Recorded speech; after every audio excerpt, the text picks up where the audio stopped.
Do you love movies of a certain age? Do you miss the days of VHS tapes and VCRs and video rental stores? Is the thought of another 80s movie being remade seem inconceivable? If you want to go back to school, back to the future, or even back to the beach, then the 80s Flick Flashback Podcast is for you. I'm Tim Williams, the creator and host, and on each episode, I'm joined by a guest co-host as we revisit a different 80s flick to discuss our first-time watch memories, iconic scenes, and even learn some behind-the-scenes stories along the way. New episodes drop every other Friday on your favorite podcasting platform. So make like a tree, get out of here, and go listen to an episode of the 80s Flick Flashback Podcast.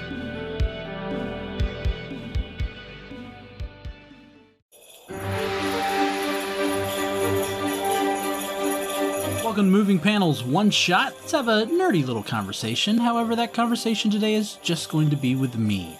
I'm on my own today, and I'm going to be introducing you to a little Christmas-themed comic character from independent comic, not associated with any of the big ones.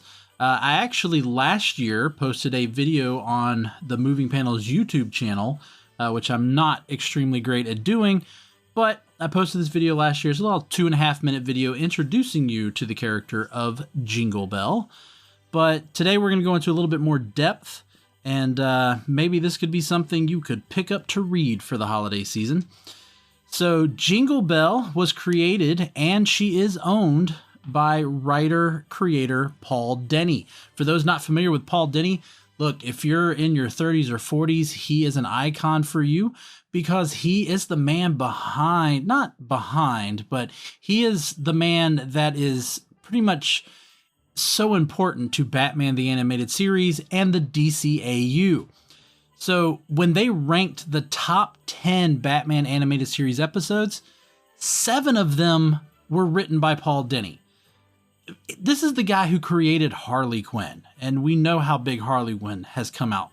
But even before that, Paul Dini started off in the 80s. He wrote for He-Man, which I was a huge fan of.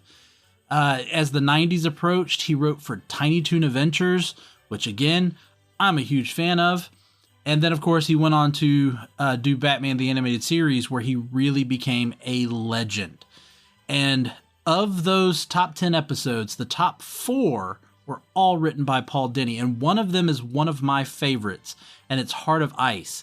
It's the episode in which you find out a little bit more about Mr. Freeze and his backstory, and it really is why I think of Mr. Freeze as one of the greatest and most sympathetic villains that we have in DC, Marvel, and comics.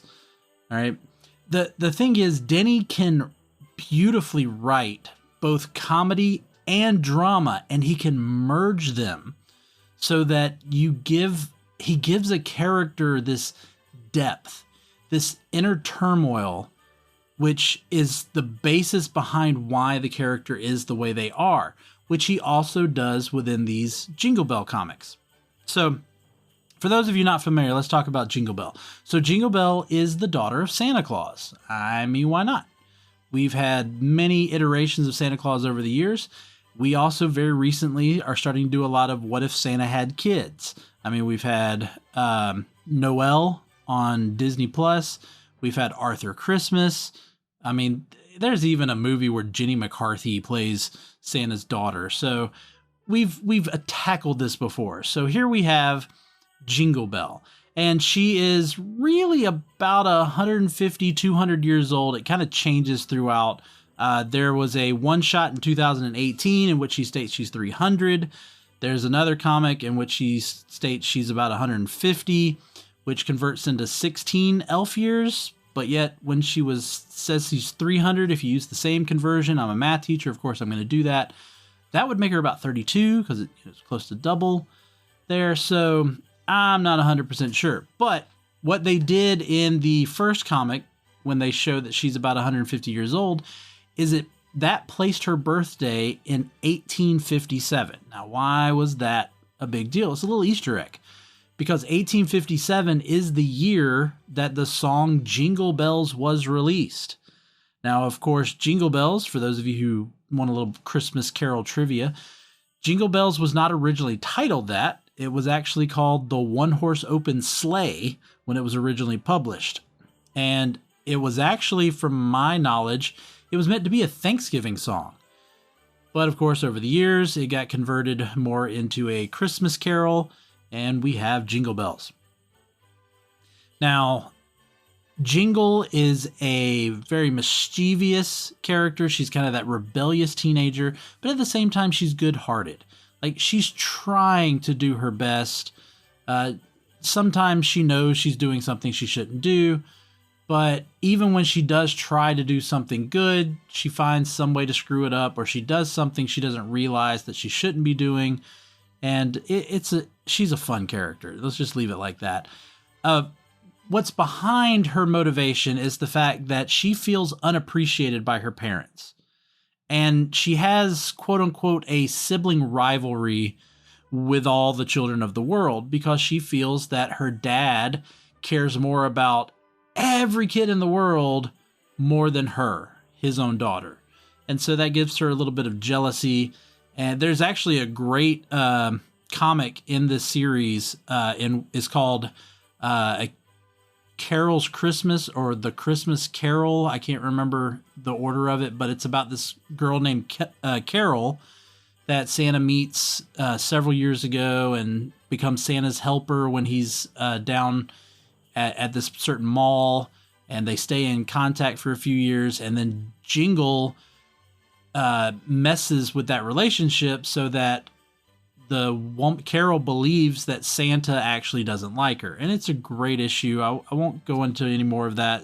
It's a great read, and I would do it. But the whole idea behind Jingle Belle was inspired by Paul Dini from a Christmas card he received from Steven Spielberg. And what it made Dini think of is these extremely famous people. How do their kids perceive them? How do their kids deal with their parents' fame?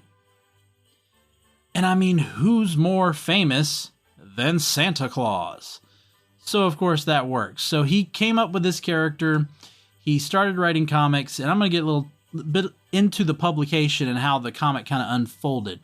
Now, Jingle Bell's stories aren't really connected. I mean, there is stuff that they reference from other comics, other stories, but there's really no story arc. There's no continuation from one to the other. It's mostly self-contained stories because Paul Dini also really was inspired by the Sunday comics, the one page where you had you only 8 or 9 panels where you had to tell a story from beginning to end. And so he did these independent little one-shots. And so they're meant to not be read back to back, which unfortunately I did. I have the whole package, the omnibus, if you would, the really thick version of it. And it's kind of goes against what it was meant. It was meant to be, okay, you read this one shot, you read this story of Jingle Belle, and then it'd be a few months before you get to read another one. And so it's kind of the, oh, now what's happening now? What's happening now? It's not of, ooh, I want to know what's happening now. And there's also a little bit of repetitiveness in the stories, and I'll get into that a little bit more later. But the first publication, or first appearance, I should say, of Jingle Belle was in Oni Double Feature number 13 in 1999. Now, Oni Press, those of you familiar with the show, we've talked about them before. They are the same company, probably most famous for publishing the Scott Pilgrim comics. So Scott Pilgrim versus the World, that series of comics is probably Oni Press's most known thing. But they also started, they weren't the only ones, but they started to publish Jingle Belle. And the very first story was a story called Sanity Clauses, in which the Claus family, Santa Claus, Jingle Belle, and her mom, Queen Mirabelle, which I'll get into a little bit more. They kind of take an interesting take on the Miss Claus mythos. They go to see a therapist. They have a little family therapy. And that was a great way to kind of unfold this family.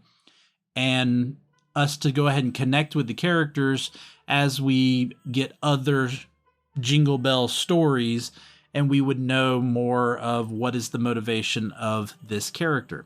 Now, she continued to appear in collections of Oni comics all the way to 2002, and there was a one-shot titled The Mighty Elves, which was actually nominated for an Eisner Award.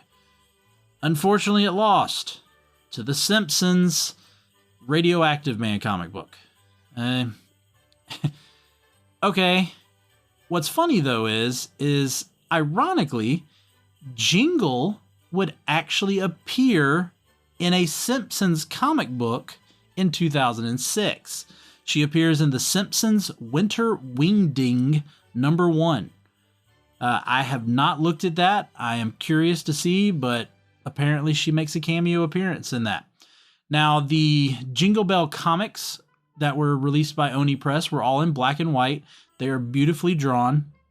This is one thing about the Jingle Belle comics, is even though Paul Dini is pretty consistent, I think there's only one or two of the stories that he did not write. The artists actually change quite a bit. There's only one artist, I think, that does more than the others, but the artwork changes. And so it's very interesting to see these different looks and different takes on the character. You know, obviously they still all look roughly the same, but an artist's interpretation of those characters do make them slightly different. Now, in 2004, the publication went to Dark Horse, which I'm sure many of the listeners are familiar with, and it stayed there for a couple of years, and then it went on to Top Cow Productions in 2011. And it was around this time that she switched into color, and I absolutely love the way she's colorized. It's very cartoonish. It reminded me of Tiny Toons, kind of in that same, Warner Brothers animation, that Looney Tunes, bright, colorful. They give her this look where she's dressed like an elf. You kind of think of the way that Jovi is dressed in the movie Elf, kind of that idea. She's got the candy cane striped leggings, or thigh-high socks, whatever they're supposed to be. She's got the little green jumper, and she's got the little green hat with a feather in it. She's got blonde hair, blue eyes, and she also very, very much could pass as Harley Quinn in a lot of shots too. So you definitely see the connection there. Now, in 2017, Paul Dini published Jingle Belle's Christmas Party on his website. Paul Dini has his own website. Funny enough, there was also a jinglebelle.com website that had games, it had little Flash videos. Of course, that is no longer active since Flash is no longer supported. But so I never got to experience any of that. But that also existed. IDW came out and published the entire series. That's the omnibus that I have read, the Jingle Belle, the whole package. Those of you familiar with IDW, they did this also with The Rocketeer, another previous episode that Chad and I discussed. You can go back and listen to that one. But IDW also collected all of those that were also kind of these independent little strips, the one-page storylines or 5 or 6 page storylines that were short, sweet, tell this story, move on to the next. So very similar in style there. Now, in 2018, there was a one-shot called Jingle Belle, The Homemaid's Tale, and I have not read that one. So I can't really tell you an awful lot about that, but that has been the most recent Jingle Belle. So that was 2008, only a few years ago. Paul Dini was still putting these out, so we never know. We might see another Jingle Belle in the coming years. Now, Dini has been approached about a film adaptation. There was even talks of a film a few years ago, but it fell through.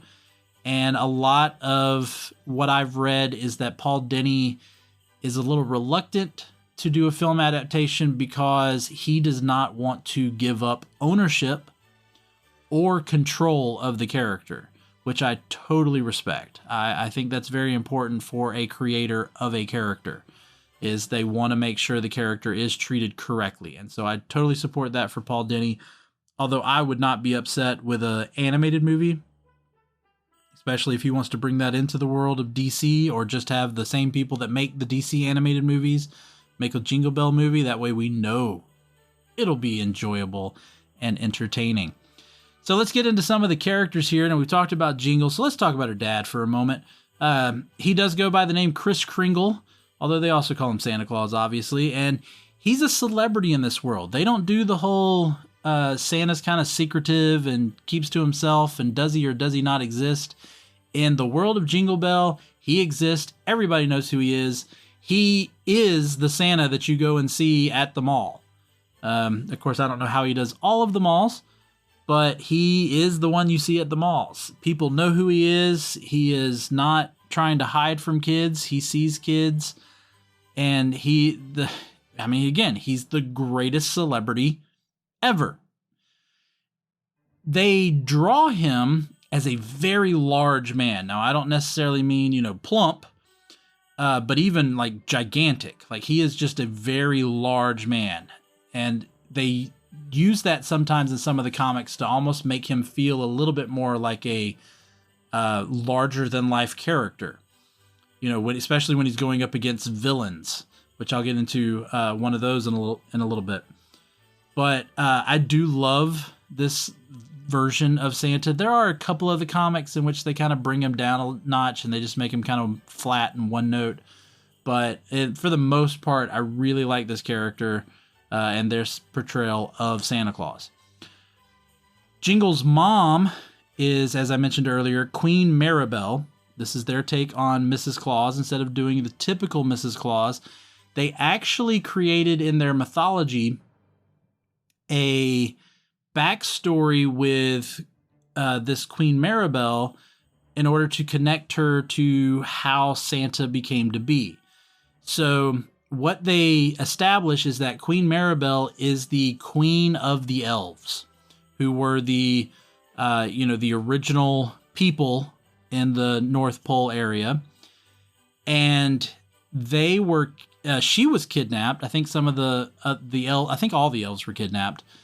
They were kidnapped by a character called the Blizzard Wizard, which I'll talk about a little bit later. And Kris Kringle is the one who rescues them. And she, shows her appreciation. They fall in love. And that's how we get the connection between the elves and Santa. The fact that Queen Maribel actually is magical. And so that gives some background to the magic that Santa has. I will say they've kind of done this recently in the Netflix Christmas Chronicles. Goldie Hawn's portrayal of Mrs. Claus, they kind of established that she's got a little bit of magical powers in that one. So I do like this. There's some funny parts with her wand and Jingle using the wand. There's one part where she's using the wand as a like an egg beater. She's trying to make breakfast, and so she uses the wand for that. But Queen Maribel also, she probably has a little bit closer of a connection with Jingle, although she does get frustrated with some of the stuff Jingle does. But she's kind of the person between, she's caught in between Santa and Jingle and their little arguments and everything that they have. Now, of course, we can't have a story about a teenage girl and not give her some friends along the way. And probably the biggest one, the one that you probably see the most, the one that kind of stands out the most, to me at least, is Polly Green. Now, Polly Green is also a teenager, and she's also magical. She's kind of a witch, a teenage witch, not Sabrina, but she is Polly Green. And her goal is to be like the main face of Halloween. I think Jack Skellington would have something to say about that, but that's a topic for another day. So she's pretty much the Halloween version of Jink. And what's funny is there's one issue in which you meet Peter Krampus, who, again, the Krampus that the demon goat head looking creature who kidnaps bad children and takes them away. He is Jing's quote-unquote uncle. She calls him Uncle Peter or Uncle Krampus. And they kind of establish that Polly Green has a crush on him, which is a little weird. I'm not going to lie. But it makes for just some fun little panels in those comics. Another one of Jing's best friends is Sheriff Ida Red. And Sheriff Ida Red, who is wearing, I'm going to get into this a little bit more, but the way they kind of dress some of these characters, you can tell Paul Dini has a thought about the way think about Batman the Animated Series.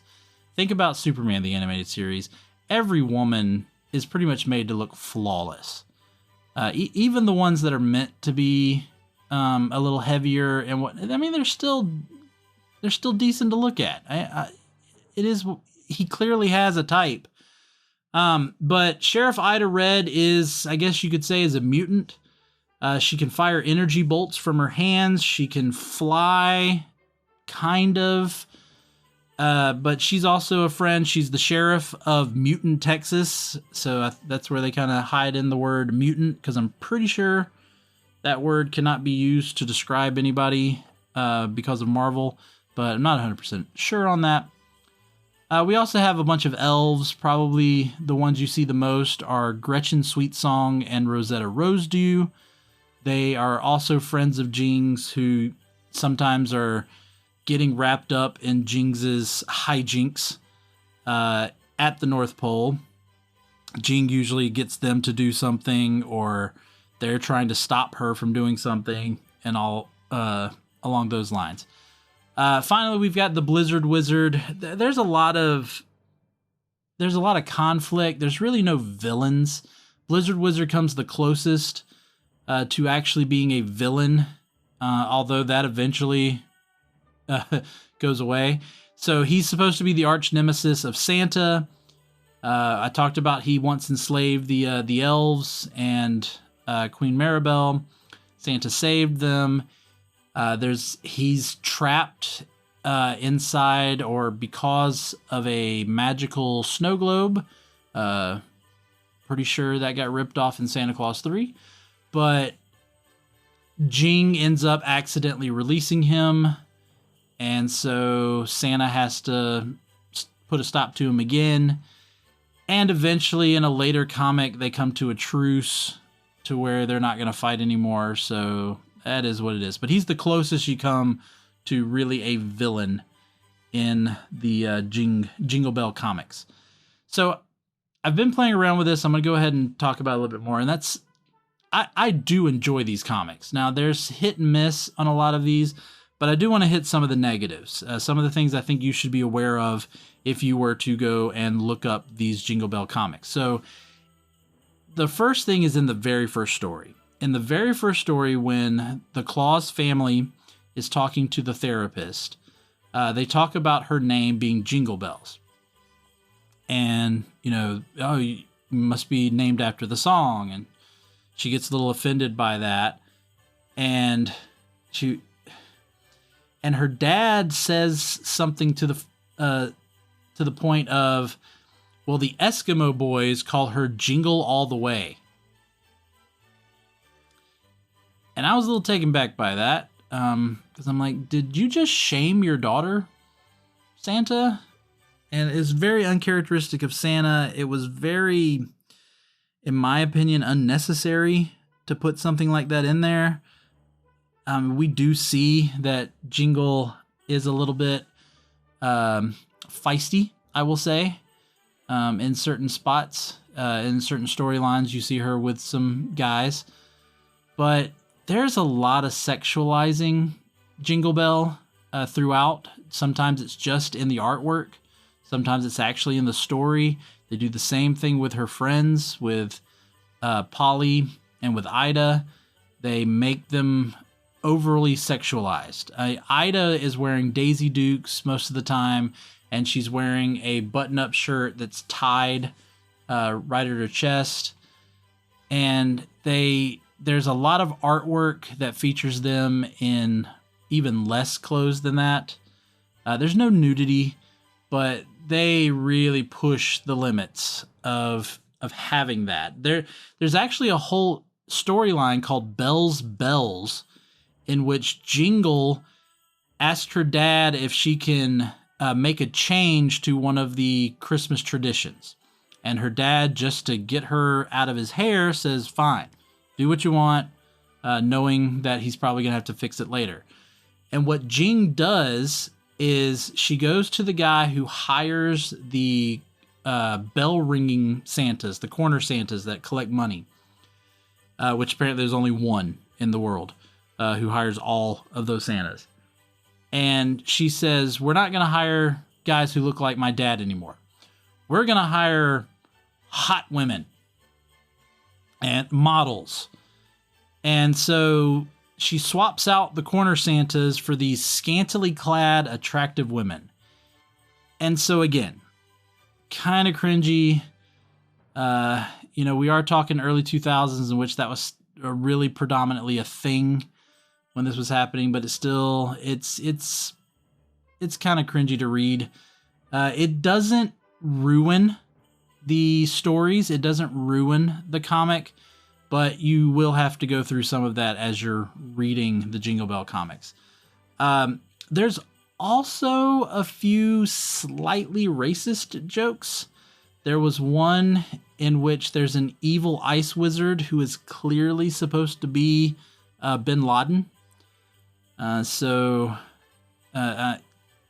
yeah, there's, Blizzard Wizard has, so there's a little bit of that. I won't get into any more of that, but again, let me be clear. This does not ruin the comic. It does not ruin Jingle Belle. Jingle Belle is still really fun to read, but there are parts, as there are with just about anything, that you kind of have to get past and move on into the story. I do want to point out there's a lot of stories out there, and obviously after I read through all of them, I can't remember every single one. I tried to flip through the omnibus to see what I wanted to talk about, and I just went, you know what? I'm just going to talk about my favorite one. The one I thought I enjoyed the most, and it's a little different. And it's a story called That Old Christmas Spirit. And in That Old Christmas Spirit, the guy at the mall who has hired Santa to be there for kids to sit on his lap finds out that Santa is not going to be able to make it. And Jingle arrives and lets him know, hey, my dad's not going to be able to be here, but I've got a replacement for you. And of course, he's worried it's going to be her. But instead, it is the ghost of Christmas yet to come. So you've got this, really scary ghost black cloak who fills in for Santa Claus. Of course, terrifies the children. And it's one of the actual shorter stories, but I got a kick out of it. I thought it was fun. There's some other great ones out there. The Mighty Elves, as I talked about earlier, that won an award. It's a good storyline. I actually enjoy the Santa versus Frankenstein story, although that title's a little misleading. You can read the story later. I like that they tied it in, that they actually have Jingle find the Frankenstein monster, find him encased in ice, up in the North Pole, which actually connects to the way the book ends. So the original Mary Shelley book. So it's fun. It probably has one of the best panels of a Frankenstein dressed as Frankenstein monster. I know people. I know it's Frankenstein's monster, but everybody says Frankenstein. A Frankenstein monster dressed as Santa driving a rocket-powered sleigh. I mean, nothing can get cooler than that. But that's Jingle Belle for you in a nutshell. I know I talked fast, but I wanted to keep this one quick because it is the holiday season. And I just wanted to get this episode out to you to give you a little bit of maybe some holiday reading. So take a look at the Jingle Belle comics written by the great, legendary Paul Dini. You won't be disappointed. They're fun. They keep a childish theme, a childish atmosphere, but yet also includes adult-related content. So it's great for the older comic book reader that kind of wants to be nostalgic a little bit. And so I highly recommend it. It is on my scale. I would say bag it if this was a full episode, but this is just a one shot. And so from all of us at Moving Panels, I want to wish you happy holidays. Stay tuned as Blake and I will actually break down a episode of Batman the Animated Series called Christmas with the Joker on the next episode. And it'll be a watch along. So we're going to give that a try and see how that works. So let me know how it works out for you once you listen to the episode. You can follow us on social media at Moving Panels on all the platforms. We're movingpanels@gmail.com if you want to email us. But for today, I'm Laramy Wells for Moving Panels, and I'll see you on the other side of the page.